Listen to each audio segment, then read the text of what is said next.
Bienvenue sur le ring, l'ODJ, TV Radio, Hicham Ben Saïd Alaoui. Bonjour Rachid. Ça fait plaisir de recevoir et de recevoir sur un ring, d'ailleurs, un passionné de sport que vous êtes, consultant foot Radio Mars, d'ailleurs, donc du coup de recevoir un footeux sur un ring de boxe. Avec grand plaisir. Hicham Ben Saïd Alaoui, donc je rappelle, donc, passionné de sport et de foot en particulier, et essentiellement consultant sport et foot chez Radio Mars. Tout à fait. Donc débat en 3 rounds thématiques. Premier round, Walid Regragui, démission ou rémission. On voit tout ce qui se passe un petit peu dans l'écosystème réseaux sociaux aujourd'hui. Deuxième round, toujours Walid Regragui. Selon vous, un technicien sans technique, avec un point d'interrogation. Et enfin, troisième round, Qatar 2022, Coupe du Monde, miracle ou exploit. Pour vous, Hicham Ben Saïd Alaoui, sur le premier round, Walid Regragui, démission ou rémission, est-ce que vous avez une position tranchée aujourd'hui sur ce que doit constituer l'avenir de Walid Regragui au sein des Lions de l'Atlas? Doit-il être démis de ses fonctions? Peut-être d'ailleurs a-t-il l'intention lui-même de démissionner? Ou doit-il être maintenu? Pour moi, ma religion est faite, comme on dirait. Walid Regragui doit bien évidemment rester pour plusieurs considérations. La première, c'est une considération de stabilité. Parce que même l'équipe fédérale actuelle, si on remarque bien un peu l'historique, il y a eu maintien de sélectionneurs qui ont eu autrement moins de succès que Walid Regragui. Je pense à Hervé Renard, je pense à Vahid Halilodzic, qui sont restés des cycles en moyenne de 4 ans. Alors qu'il n'y avait pas de palmarès. Bon, une demi-finale de mondial, je peux l'assimiler à un palmarès, mais il n'y avait pas de palmarès. Et ils sont restés parce qu'ils avaient un projet. Donc la stabilité dans le foot, qui est la base de tout, est primordiale. Et on peut citer des exemples récents. Il y a eu des échecs chez beaucoup de sélectionneurs, beaucoup d'entraîneurs de clubs. Et la prime à la stabilité, la palme à la stabilité a permis de se développer. Deuxième sujet, Walid n'est pas passé du statut de héros à celui de zéro en quelques heures, en quelques minutes que dure un match. Walid est un excellent technicien, un excellent fédérateur. On va y revenir dans les 2 secondes. Mais par rapport à celles et ceux qui demandent sa démission, en avançant comme argument, Hicham Ben Saïd Alaoui, qu'il n'a pas atteint l'objectif. Je rappelle que c'était en 2022, je crois que c'était en juillet, août, lorsqu'il y a eu la présentation de Walid Regragui. Et lorsqu'il a été nommé d'ailleurs à la tête de la sélection des Lions de l'Atlas, un des objectifs, c'était de bien figurer au Qatar. Et, parce que 4 mois après, c'était le début de la Coupe du Monde, et 2, d'atteindre les demi-finales de la CAN en Côte d'Ivoire. Donc du coup, on se dit, voilà, effectivement, il y a eu demi-finale au Qatar, mais échec, sorti en 8e de finale en Côte d'Ivoire, donc objectif non atteint. Donc il doit remettre sa démission, il doit être défait de ses fonctions. Déjà, j'aimerais apporter une petite précision, un petit aparté. Comparativement à d'autres pays, notamment nos voisins algériens, j'ai compris que le contrat du sélectionneur local, par exemple, n'incluait pas d'objectif. Donc déjà, en termes de gouvernance, en termes de structuration contractuelle juridique, notre contrat, qui est un contrat entre professionnels, entre passionnés, entre compatriotes, mais entre professionnels, c'est un contrat qui est excellemment tourné, parce qu'il permet une porte de sortie à la fédération, au cas où les résultats de l'équipe nationale ne seraient pas jugés à la hauteur, notamment les demi-finales. Après, moi, ce que j'ai compris des termes du contrat, c'est que la fédération avait le droit de démettre Walid Regragui en cas de non-atteinte d'un objectif transitoire qui est celui de demi-finale de la Coupe d'Afrique, mais c'est un droit, ce n'est pas une obligation. Donc moi, mais aux yeux des opinions publiques, de se dire, voilà, celles qui réagissent, c'est qu'effectivement disent, il n'a pas atteint son objectif, donc il doit démissionner.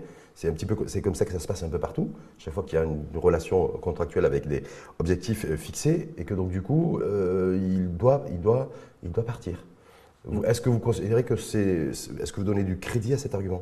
Non, honnêtement non, parce qu'on a écrit beaucoup de choses dans des contrats, indépendamment même de la relation contractuelle entre Walid et la fédération, même dans des contrats commerciaux et autres, mais il se peut qu'il y ait des éléments de contexte qui permettent de pondérer, parmi lesquels la recherche de la stabilité, le potentiel, le fait qu'il y ait une CAN qui se profile à horizon 18 mois. Pour maintenir les apparences et pour rester sur l'engagement annoncé par Walid lui-même lors d'une déclaration précédente, je pense que Walid doit faire la démarche de dire je m'étais engagé à partir, est-ce que vous voulez que je parte? Et je pense, mais je ne suis personne. Mais moi, j'adorerais que la réponse de Monsieur le Président de la Fédération soit « Non, Walid, je pense que tu as fait des erreurs, mais je pense que tu dois rester si tu corriges ceci et cela. » En même temps, aujourd'hui, effectivement, par rapport au parcours des Lions de l'Atlas à la CAN, beaucoup de Marocains et Marocains sont profondément déçus, très en colère, lui en veulent beaucoup et surtout lui ont reproché son manque d'humilité. Beaucoup ont encore à l'esprit le feuilleton, l'épisode qui a marqué d'ailleurs beaucoup de conscience après le match contre le Congo.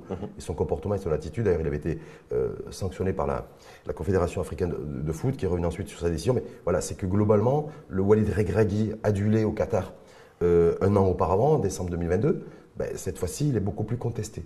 Donc, est-ce que quand on est contesté aussi par une majorité ou une minorité, en tout cas très dynamique, de la population, est-ce qu'on est dans les conditions psychologiques aussi pour pouvoir rester à la tête de la sélection? Qu'est-ce qu'on n'a pas entendu autour de Didier Deschamps lorsqu'il n'a pas gagné l'Euro à domicile, alors qu'ils avaient refait les stades, l'Euro 2016, en lui disant et en plus, Cristiano Ronaldo s'est blessé en finale et c'est Eder qui est remplaçant à Lille qui rentre et toi tu es les meilleurs joueurs du monde et tu ne gagnes pas ton Euro. Ce qu'a fait Monsieur le Président de la Fédération française, il a confirmé le Walid local qui est Didier Deschamps, qui a été joueur, capitaine de l'équipe nationale, un peu comme Walid. Et 2 ans plus tard, il lui a très bien rendu la politesse. Il se peut qu'on ait des échecs et des écueils potentiels. Après, pour en revenir à la gestion de la CAN par Walid, je pense que lui-même, il s'en veut énormément. L'incident Il a fauté, il n'a pas été à la hauteur. Oui, est-ce qu'il a fait preuve, selon vous, de manque d'humilité? Manque d'humilité, je ne sais pas. En tout cas, manque de discernement, oui. Parce que Walid, des fois, je pense à être trop ouvert et à être trop humble, justement. Walid ne réalise pas le statut qu'il a, qui est le statut d'un demi-finaliste mondial, de sélectionneur d'une très grande nation footballistique, et au-delà même des aspects footballistiques qu'est le Maroc. Donc je comprends que Walid, bien entendu, j'avais dit sous cette forme, dans le top 3 des choses les plus stupides que j'ai dû entendre dans ma vie, tout domaine confondu, c'est de sous-entendre que Walid ait eu des abus tels que M. Mbemba a pu les sous-entendre. Ça c'est ridicule, jamais Walid ne ferait ça, c'est une évidence rare. On ne peut pas grandir dans un environnement tel que celui de Walid en région parisienne, avec les valeurs marocaines, musulmanes qu'il a, et avoir ce type de réaction. C'est pas possible, c'est juste impossible. Vous avez justement le joueur, le capitaine d'ailleurs du Congo, Mbemba, a fait une déclaration après notre défaite d'ailleurs face à l'Afrique du Sud en disant que Dieu a rendu justice. Oui, mais Dieu a rendu justice. C'est les propos de Mbemba suite à notre défaite face à l'Afrique du Sud. Je pense que l'ami Chancel Mbemba devrait se concentrer. D'ailleurs, félicitations à la RDC qui s'est qualifiée pour les quarts de finale. Lui, en tant que capitaine, devrait se concentrer sur ce qu'il fait de mieux, c'est-à-dire être défenseur central et joueur de l'OM. Mais après, Walid n'a pas de leçon à recevoir de chez Chancel Mbemba. Bien entendu que Walid n'a eu aucun débordement auprès de Chancel Mbemba. Là où j'en veux, en revanche. Est-ce qu'on a des preuves là-dessus? Est-ce qu'on a des faits? Comme quoi, parce que ça pourrait remettre en cause aussi la sanction qui avait été attribuée par la CAF à Walid Regragui, même s'ils se sont rétractés par la suite. L'absence de preuve est une preuve. Parce que dans une ère où tout le monde est flic et tout le monde est pisté, il y a des micros partout, il y a des caméras partout, il y a des téléphones partout, s'il y avait quelque chose, elle serait sortie. Et je suis persuadé qu'il n'y a rien. En revanche, pourquoi Walid nous a rentré dans cette polémique complètement dispensable et complètement stérile, où notre capitaine a dû passer 2-3 heures après le match à réfléchir à comment réagir avec peut-être son community manager, Naïf Agreda a fait une sortie, Walid lui-même a vécu 2 jours, alors qu'il devait être dans une projection sur le match suivant, à se dire, suis-je suspendu, ne suis-je pas suspendu, m'accuse-t-on de choses graves, Il s'est mis la tête dans le guidon. Est-ce qu'il a montré ses limites ce jour-là? Non, il a les limites d'un entraîneur, effectivement, qui n'a pas forcément l'étoffe d'un entraîneur à l'échelle internationale. Est-ce qu'on peut imaginer qu'un Carlo Ancelotti puisse se comporter ainsi? C'est possible. On a vu de très très grands noms péter un câble, désolé de mon expression très vulgaire, à des occasions autrement plus sérieuses. D'ailleurs, il n'y a pas eu d'impact parce qu'on s'est qualifié premier de notre poule. En revanche, je ne dirais pas que Walid n'a pas l'étoffe, mais Walid doit continuer à apprendre. On peut être demi-finaliste de mondial et être perfectible. Sur ce volet-là, sur la nécessité de prendre du recul, surtout là, après une prestation ratée, là, il y a clairement des axes d'amélioration. Donc, il est toujours en phase d'apprentissage de la fonction de sélectionneur des Lions de l'Atlas. Donc, Hicham Etienne Alaoui, vous considérez qu'en fait, Walid Regragui, je crois savoir qu'il y a une rencontre qui est prévue avec son président, comme il l'a dit d'ailleurs dans différents médias, Fawzi Larjar, parce que c'est Fawzi Larjar effectivement qui l'a recruté, qui l'a nommé, c'était en août 2022, donc ils doivent se revoir dans les prochains jours. Vous faites partie de ceux qui considèrent que Fawzi Larjar doit tout faire de son côté pour que Walid aille au bout de son contrat. Je rappelle qu'il a un contrat de 2022 à 2026. Peut-être qu'on évoquera ça lors des 2 rounds suivants, mais en tout cas pour moi, les axes d'amélioration de Walid ont été d'une limpidité rare. Si, Monsieur le Président de la Fédération, encore une fois, je ne donne pas de conseils, je ne suis personne, mais s'il sent que Walid a compris ce qui s'était passé, pour moi, Walid est l'homme de la situation de très très loin, il n'y a personne, ne serait-ce que dans l'entourage proche, qui peut prétendre à sa place. Mais si, peut-être, Monsieur le Président sent que Walid s'est enferré dans une espèce d'euphorie, dans une logique différente, là, pour le coup, il y aurait discussion. Mais pour moi, connaissant Walid, son humilité, son recul, son autocritique, pour moi, bien évidemment, il a compris ce qui s'est passé, bien évidemment, il doit rester. Est-ce ce qui pourrait peser un petit peu sur la balance et la décision qui pourrait être prise dans un sens, dans le maintien ou le débarquement, j'ai envie de dire, de Walid Regragui, ça peut être le propos qu'il a tenu quelques heures après le coup de sifflet final contre l'Afrique du Sud en disant le principal responsable, le seul responsable, ce ne sont pas les joueurs, mais c'est moi. C'est pour ça qu'il doit rester. quelqu'un qui a compris ça, puis il y a cette maturité, qui a ce recul tellement à chaud, c'est qu'il a compris ce qui s'était passé. Pour cette phrase-là, moi, je le maintiens. Ouais, certains considérant qu'à partir du moment où on a mis le doigt sur un responsable, c'est lui qui doit payer Oui, mais la facture. être éliminé en huitième de finale face à une équipe dont l'ossature est régulièrement battue par un club de Botola, qui est le Wydad de Casablanca. Le club en question étant Mamelodi Sundowns. Et il y a une star qui joue à Ahly que le WA bat régulièrement également. Bien entendu que sortir en huitième de finale après avoir été premier de sa poule avec 7 points et avoir géré brillamment des conditions climatiques difficiles lors du deuxième match à 14h heure locale. Mais il ne faut pas être grand clair pour dire le responsable, c'est le coach. On parlera de choix de joueurs, on parlera de choix tactiques. Et on va y revenir d'ailleurs. Le responsable, c'est le coach, bien évidemment. Donc, deuxièmement, justement, Walid Regragui, toujours lui, puisque c'est lui qui, d'ailleurs, il l'a exprimé en disant que je suis le responsable de cet échec en Côte d'Ivoire et non pas les joueurs, parce que je ne leur en veux pas. C'est ce deuxième round autour d'un technicien sans technique. Cette interrogation, Hicham Etielaoui, je vous l'ai vu certainement comme moi, ce n'est pas Hugo Boss, mais Hugo Bross, l'entraîneur de l'Afrique du Sud, faire une déclaration à la fin du coup de sifflet final en disant de toute façon, nous on avait bien préparé les joueurs, je les avais bien préparés, on avait très bien lu le style de jeu de cette équipe nationale, un style de jeu qui n'a pas bougé depuis le début de la compétition. Ça veut dire que concrètement, ou ça pourrait dire en tout cas, que le style de jeu de Walid Regragui n'a pas évolué entre le premier match contre la Tanzanie jusqu'au huitième de finale. Est-ce que ça déjà, on peut considérer, parce que certains observateurs considèrent que Walid Regragui n'a pas été novateur, n'a pas été innovant, n'a pas fait preuve d'intelligence individuelle et collective pour bien préparer l'équipe nationale et les 11 joueurs sur le terrain face à l'Afrique du Sud? Je pense qu'il est plus facile pour Hugo Bross de préparer ce match que pour Walid Regragui de préparer son match. Parce que je vais m'expliquer sur ça. L'ossature et la manière de jouer de l'équipe nationale, c'est une ossature qui est très connue. Mais comme est connu le style de jeu de Liverpool, le style de jeu du Barça, le style de jeu de la Roja, le style de jeu de l'équipe de France. Les grandes nations, les grands clubs, on sait tous comment elles jouent, mais il est très difficile de les contrer. Si les joueurs marocains avaient joué à leur niveau, quand bien même Walid se serait trompé de tactique, il y a un tel différentiel de niveau entre nos joueurs et les joueurs adverses, dont l'ossature, encore une fois, c'est Mamelodi Sundowns. Nos joueurs, ils jouent au PSG, ils jouent au Bayern. Il n'y a pas longtemps, ils jouent à Séville. Il n'y a pas longtemps, ils devaient être ballon d'or africain. On a un joueur qui joue à Manchester United, un joueur qui joue à West Ham. On a un joueur qui joue à Séville, le monde entier se l'arrache, qui est une série. On a un milieu défensif qui joue à Valence. On a des remplaçants qui jouent en Angleterre, qui jouent en France, qui jouent au Bayer Leverkusen, qui jouent dans les meilleurs clubs de Liga. Et en face, on avait une sélection où 90% des joueurs jouent dans un club local. Et c'est que des joueurs locaux. Oui, tout à fait, tout à fait. Donc, et qui vous disent aujourd'hui, son entraîneur, mais de toute façon, l'équipe du Maroc était prévisible. Oui. De par son style de jeu. Est-ce que ce n'est pas encore plus humiliant, Hicham Etielaoui? Humiliant, non. C'est comme si je vous disais Getafe ou le Rayo Vallecano savent très bien comment joue le Barça.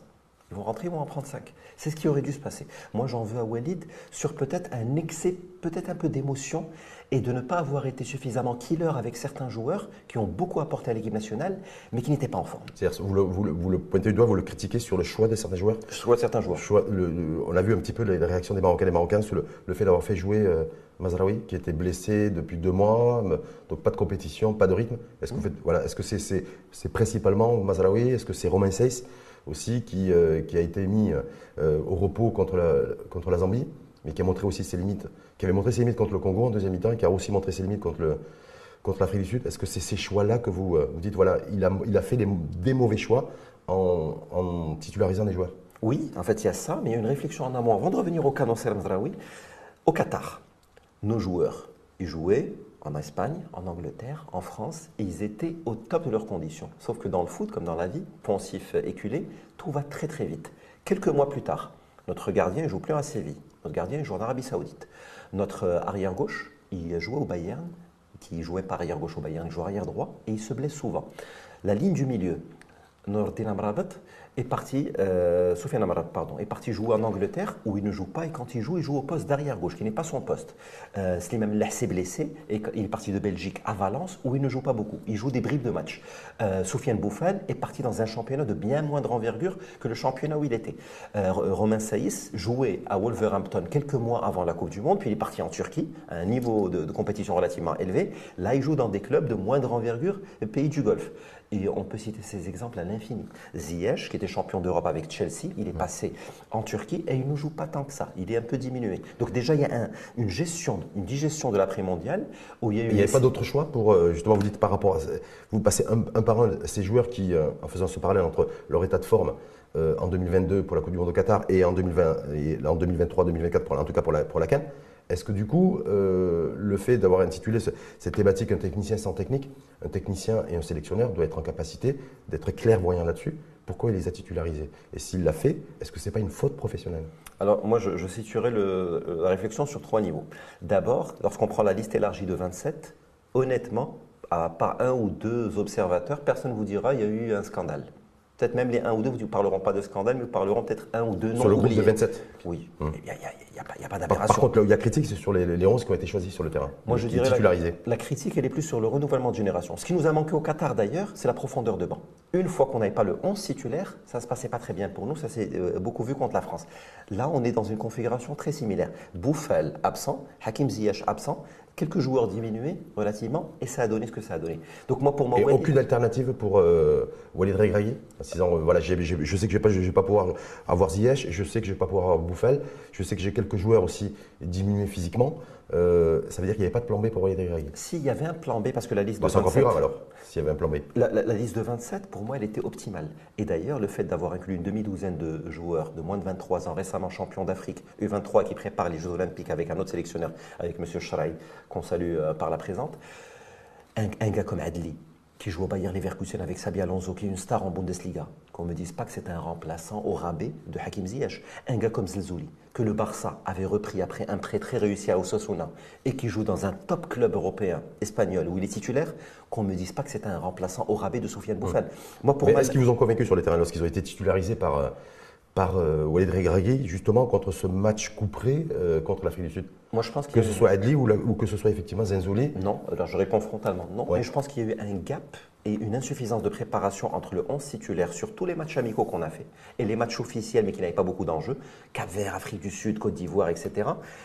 Un Ziyech, on n'a jamais travaillé une alternative, un plan B à l'absence de Ziyech. D'ailleurs, quand Adli est rentré, on a l'impression qu'il n'y avait pas d'automatisme avec Ounahi sur son côté et avec Hakimi. Parce que Hakimi, il est plus dans une logique de chevaucher, des folles cavalcades, et Hakim Ziyech le comprend, il s'efface, il le laisse passer par exemple. Alors que Adli, il est dans la même logique parce qu'il est plus jeune que Ziyech. Par rapport à ce triangle qui a été complètement absent effectivement en Côte d'Ivoire et qui était le point fort d'ailleurs de l'équipe nationale au Qatar, est-ce que là, c'est pas aussi une responsabilité de Walid Regragui qui n'a pas forcément mis les conditions, les joueurs dans des conditions optimales, que ce soit d'un point de vue physique, psychologique, mental et surtout technique?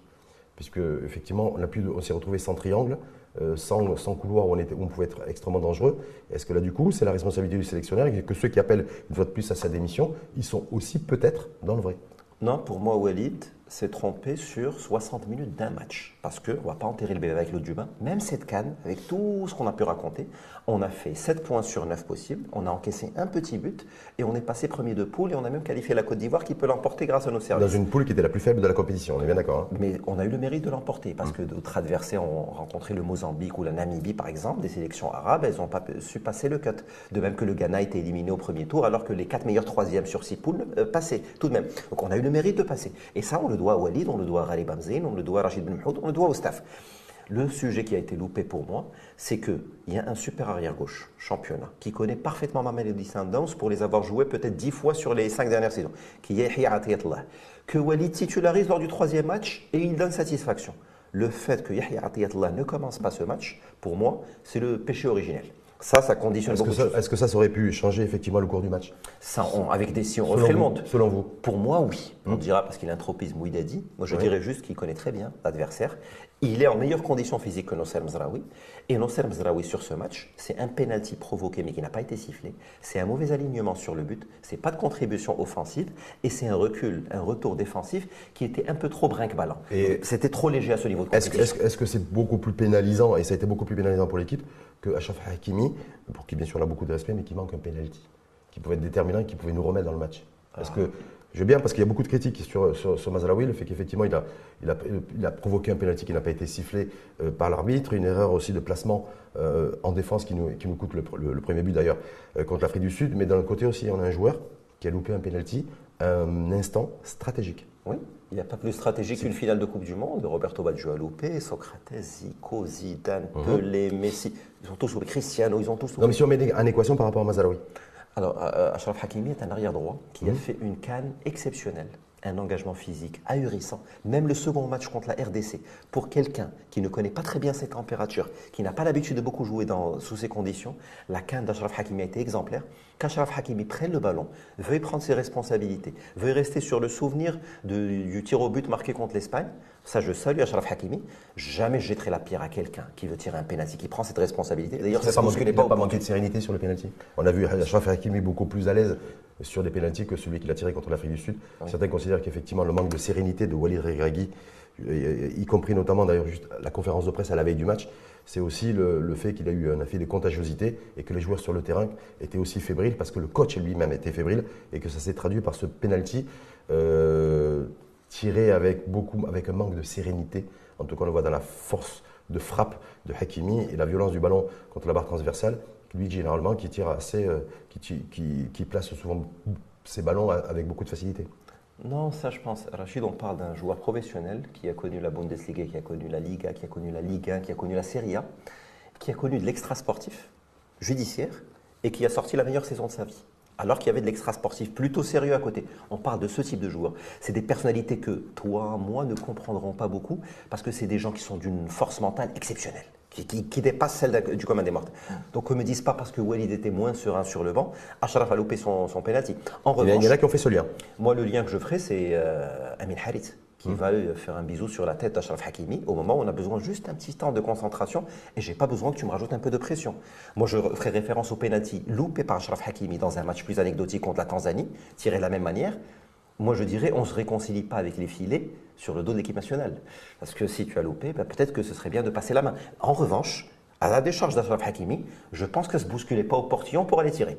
J'aimerais bien voir le capitaine qui veut le tirer, j'aimerais bien voir les cadres de l'équipe qui veulent le tirer. Je pense que tout le monde attendait que ça se passe. Effectivement, c'est jamais facile, mais malheureusement, il l'a loupé, le ballon a fracassé, non pas le filet, mais a fracassé la transversale. Ça arrive. Troisième round, Qatar justement en 2022, cette Coupe du Monde où on a atteint les demi-finales pour la première fois de notre histoire d'ailleurs d'une Coupe du Monde.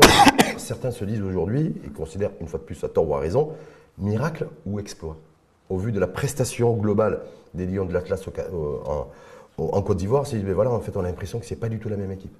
Donc c'est beaucoup plus un miracle ce qui s'est produit au Qatar qu'un exploit purement sportif et footballistique. Miracle et exploit parce que qu'il pleuve, qu'il neige ou qu'il vente, la demi-finale du mondial, les souvenirs qui sont liés, je parlerai juste de ma modeste personne, c'est des souvenirs similaires à la naissance d'un enfant, c'est des souvenirs exceptionnels et qui resteront gravés à vie.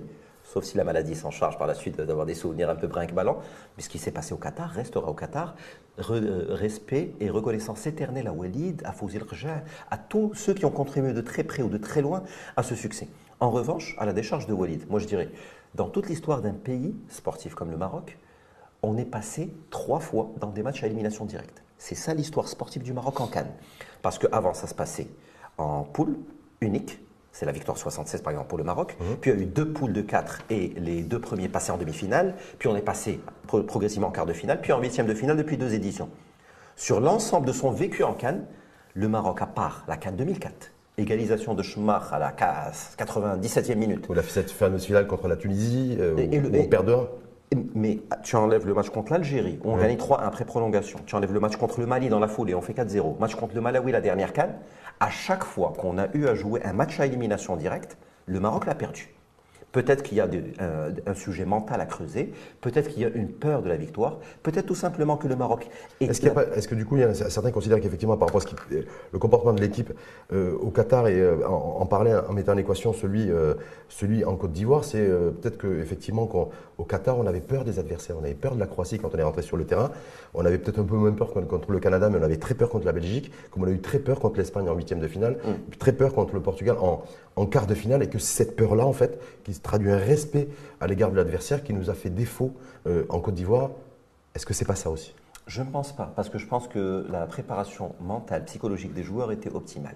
J'ai déjà vu des joueurs qui rentraient un peu, la fleur au fusil, qui étaient un peu arrogants face à un adversaire. Là, je ne l'ai pas du tout vu. Peut-être que je suis naïf ou je n'ai pas bien vu, mais je ne l'ai pas du tout vu contre l'Afrique du Sud. En revanche, moi je dirais, objectivement, le Maroc dans la position du chasseur, c'est la meilleure équipe au monde. Et j'assume ce que je dis. Au ranking FIFA, si on devait le faire chasseur-chassé, sur le chasseur, il n'y a pas mieux que le Maroc. Contre le Portugal, contre le Brésil en match amical, contre l'Espagne.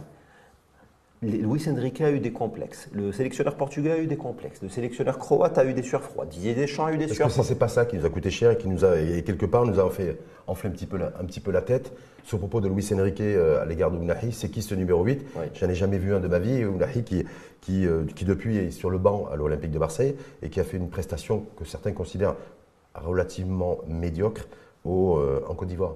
Est-ce que c'est pas cette facture-là qu'on paye justement? Je ne pense pas. Parce que nous, historiquement, dans la position du chassé, quand on est favori, je rappelais la statistique. C'est-à-dire quand on défend avec un bloc très bas et qu'on attend que l'adversaire fasse une erreur. Oui.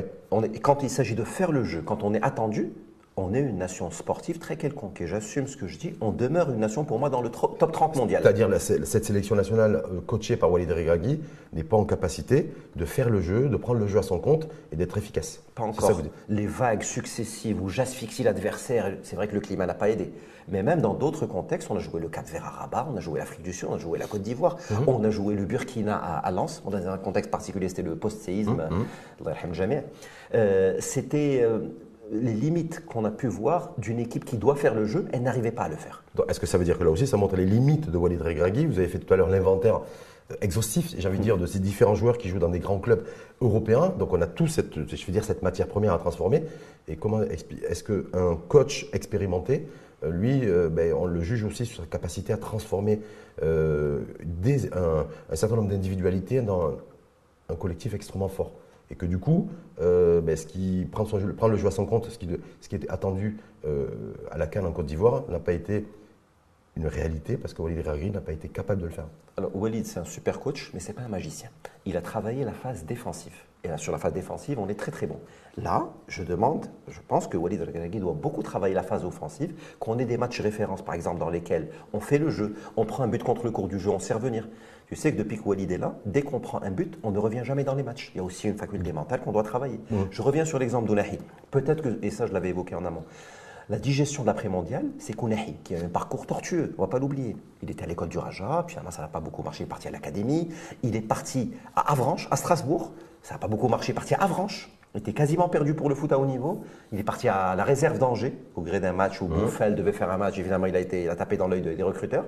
Vahid, on ne va pas négliger ce qu'a fait Vahid pour nous, a pensé à Ounahi, l'a ramené. Et après le mondial qu'il fait, où il est stratosphérique, il va à l'OM. Mais peut-être que la marche passée d'Angers, qui jouait pour descendre en deuxième division, en Ligue 2, et l'OM était trop importante. Et ça, je le rends dans les mauvais choix de carrière. Pas suffisamment de progressivité par rapport au mondial. Et ça nous a aussi beaucoup coûté les choix de carrière. Miracle ou exploit, donc du coup. C'est-à-dire, voilà, parce que vous dites, voilà, aujourd'hui, effectivement, on a beaucoup d'individualité. On a montré un visage reluisant au Qatar. Et là, plutôt un visage extrêmement terne en Côte d'Ivoire. Est-ce que du coup, effectivement, c'était ce qui a été réalisé par les Lions de l'Atlas au Qatar, en fait, revêt un caractère purement miraculeux? Non, miracle non, parce qu'il y avait des éléments très objectifs, des joueurs qui ont joué dans des conditions tout à fait rationnelles et objectives et qui ont su se faire transcender par l'événement. Walid a eu un discours, une communication très impactante sur Nia, sur le rôle des mamans, le rôle des familles. Walid a brillamment joué le coup. Ça, c'était au Qatar. Au Qatar. Là, dès Nia en Côte d'Ivoire, il l'a jamais exprimé. Il n'a jamais été. Vous l'avez trouvé déjà une seule fois serein depuis le début de la compétition de la CAN? Oui, certaines fois en conférence de presse, quand il y a eu des questions sur est-ce qu'on peut avoir plus de minutes pour les journalistes, il a dit c'est comme une femme, il faut laisser un peu le temps. Il était même un peu taquin. Et ça m'a pas forcément plu parce que je voulais qu'il reste totalement dans sa compétition, qu'il soit concentré. J'aurais eu du mal à voir Ancelotti parler de conjoint, de dire j'attends pour que ma conjointe puisse se réhabituer. Je pense qu'il y a eu des moments où c'est un peu perdu, tous ensemble.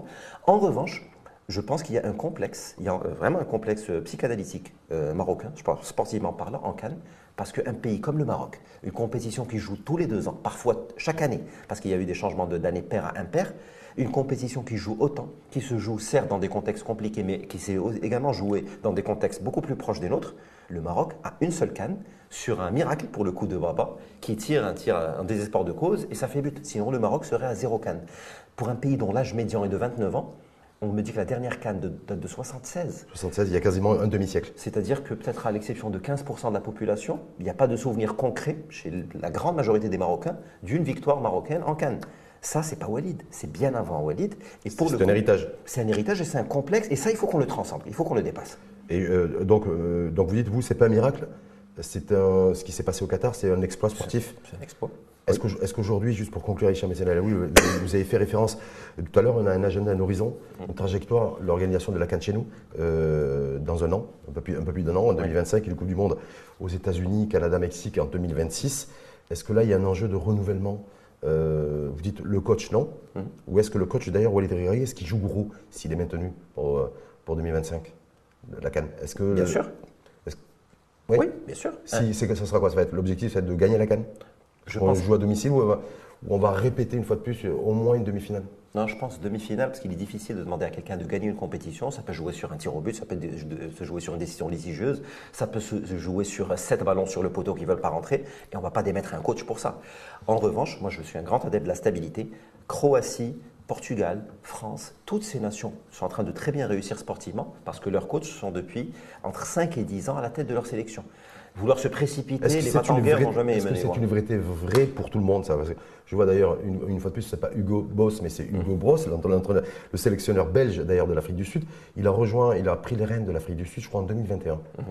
Donc, puis là, il a des résultats, il qualifie son équipe pour les quarts de finale. Certains considèrent que l'Afrique du Sud pourrait peut-être aller un peu plus loin. Et suite au coup de sifflet final contre nous, il a fait une déclaration en disant que lui, après cette CAN, il va certainement quitter l'Afrique du Sud. Donc, voilà, parce qu'aujourd'hui, c'est au bout de 2 ans et demi, peut-être que le message passe plus. Et peut-être qu'arrêter le foot, parce que Hugo Bross, que je salue d'ailleurs, il est né en 52. 71 ans.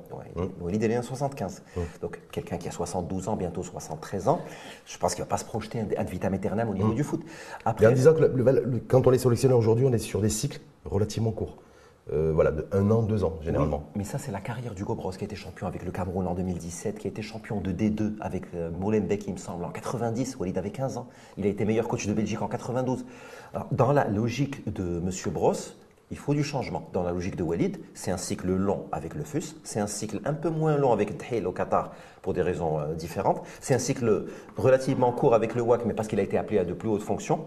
Walid, c'est pas quelqu'un qui va valdinguer d'un poste à un autre juste comme ça. Est-ce que si Walid est reconnu dans ses fonctions, est-ce qu'il joue gros justement par rapport à cette CAN 2025 qui se jouera chez nous à 1 an de la Coupe du Monde? Et est-ce que ça trotte aussi dans sa tête pour sa motivation à continuer ou arrêter? Parce que bon, c'est un entraîneur, c'est un jeune entraîneur, j'ai envie de dire. Est-ce qu'il ne risque pas de plomber sa carrière si effectivement il est reconnu dans ses fonctions et qu'il se plante en 2025? Non, je ne pense pas. Il y a d'immenses coachs qui n'ont jamais rien gagné avec des sélections. Je pense que Walid est un homme de défi, un homme de challenge. En tant que joueur, il n'a pas eu une carrière simple, une carrière très tortueuse. Et c'est à la force du mental aussi que Walid s'est forgé en tant qu'homme, en tant que joueur. Si Walid, qu'on me dise qu'il a peur de la CAN, je serais surpris, je le prendrais avec un sourire. Et je serais très déçu. Non, Walid doit rester. Bien sûr qu'il joue gros, mais même si on recrute un sélectionneur une semaine avant la CAN au Maroc, bien sûr qu'il joue gros. On la joue chez nous, on l'attend depuis 76, et bien sûr que tout le monde joue gros. Au vu de la contestation populaire, de la colère généralisée depuis la défaite et l'élimination contre l'Afrique du Sud, est-ce que la décision qui va être prise sur la forme, ça va être important? C'est-à-dire qu'est-ce qu'il faut, selon vous, que le président de la Fédération royale de football, Fawzi El Harja, se montre très avenant et pour effectivement, s'il décide de reconduire Walid Regragui, qu'il le fasse avec un déterminisme qu'il devra communiquer au vu des critiques? Moi, je pense que déjà les critiques devraient s'estomper d'elles-mêmes au fil du temps. Je pense que dans une semaine, on refait un micro-trottoir, ça va se calmer parce qu'il y a eu une grosse déception à la hauteur des attentes. Mais beaucoup de gens vont se rappeler, prendre un peu de recul, se poser, dormir mieux, parce qu'il y a beaucoup de gens qui l'ont vécu dans leur chair et qui vont se dire, sur les 15 derniers mois, j'ai eu peut-être le plus grand bonheur de ma vie sportive, c'était le Qatar. On a gagné, on a fait 4 matchs sur les 7 possibles, on a loupé un pénalty qu'on aurait pu, et il y aura des éléments de pondération. Et après tout, on n'a gagné qu'une CAN dans notre histoire, et après tout, on n'a gagné que 3 matchs à élimination directe dans notre histoire. Déjà, ça devrait s'estomper. Après, sur la gestion de ce cas, qui n'est pas un cas simple pour Monsieur le Président de la Fédération, ni pour Walid d'ailleurs, bien sûr qu'il faudra faire preuve de doigté, de communication, de didactique.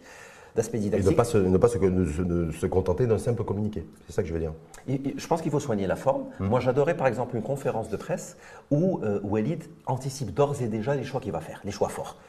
Tel joueur, fin de carrière avec l'équipe nationale. C'est pas punitif, c'est juste pour dire, je pense qu'on a tourné la page peut-être un peu tard, on aurait dû la tourner plus tôt. Voici les choix que je veux faire. Les choix d'adversaires, c'est bien beau d'affronter le Brésil à Tanger. Et voilà le prochain objectif que je me fixe pour la CAN 2025. Oui. Est-ce qu'il devra, s'il est reconduit dans ses fonctions selon vous, dire voilà l'objectif assigné pour 2025, Et si je l'atteins, tant mieux. Si je ne l'atteins pas, je partirai. Est-ce que c'est le discours-là qu'il faut tenir? Il n'a même pas besoin de le dire, c'est par défaut. Parce que quand on est demi-finaliste de mondial et qu'on a argué du prétexte du climat, de la température, de l'humidité, quand on l'a joué à Rabat, à Marrakech, Tanger, chez nous avec un public qui est le plus beau public au monde, bien sûr qu'on a la pression de la gagner. Et sinon, on doit partir, je pense. Merci en tout cas infiniment à vous, Hicham Bensaïd Alaoui. On le voit bien dans votre regard et dans vos mots et les mots choisis, MOTS, passionné de ballon rond. Et beaucoup de respect pour Walid. Et il mérite tellement mieux. Il mérite mieux que les critiques qu'il a eues, même s'il a un peu peut-être loupé, il a mal négocié un match, mais il mérite plus de considération. Peut-être que cette cale va lui servir, lui, de leçon. C'est peut-être une leçon de vie dans son cursus d'apprentissage de la fonction d'entraîneur et surtout de sélectionneur d'une équipe, d'une sélection nationale. Donc merci une fois de plus à vous. Oui, je rappelle aussi consultant sportif chez nos confrères d'ailleurs de Radio Mars. Avec plaisir.